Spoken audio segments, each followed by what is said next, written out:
Hello again. The furore about the conviction of nurse Lucy Letby for supposedly murdering babies in her care continues to grow.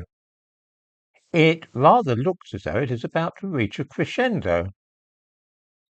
2 points strike me about this affair. The first is, of course, that it should have been obvious to everybody right from the start that the case against her was flawed. I released a video about this on August the 21st, 2023, the very day that she was sent to prison for life. I honestly cannot understand why it's taken so long for all these people to realise what was glaringly obvious to me even before she was convicted. I give a link to my video in the description to this video.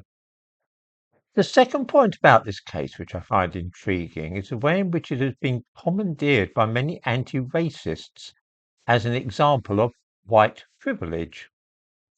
One might think that being sent to prison for life without the possibility of ever being released is, to say the least of it, a curious kind of privilege, but then we seldom look to anti-racists for sound logic and clear thinking. I am myself sometimes accused of being obsessed with ethnicity and race and speaking constantly about the subject. But you see, anti-racists are even more quick off the mark than I am to bring race into everything. On the day that Lucy Letby was sentenced to life imprisonment without parole, the awful Shola Mos-Shogbamimu, a well-known black activist in this country, tweeted the following: Lucy Letby exemplifies how ideology of whiteness keeps Britain in a chokehold. They believed her tears, denials, even though evidence said otherwise, for no other reason than she's white. A black or brown nurse would have been reported to the police immediately and sacked for suspicion. A few days later, on August the 25th, 2023, 4 days after Letby's sentencing, the Nursing Times carried an article with the headline, Nurses Question Influence of Race in Lucy Letby Case.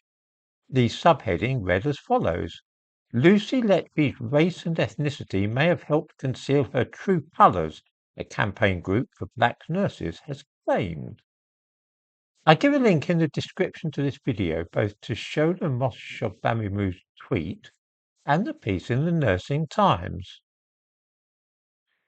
Within less than a week from the conviction, this idea that white privilege lay at the heart of the case had spread like wildfire through black circles and also among anti-racists. This idea has now intensified and spread since the campaign for a retrial or appeal has gathered strength. It is being claimed that no such campaign would have been launched had Letby been black, and that the very fact that people are expressing concern about the safety of her conviction is in itself a sign of white racism. I find this fascinating because it shows clearly who is really obsessed and preoccupied with race.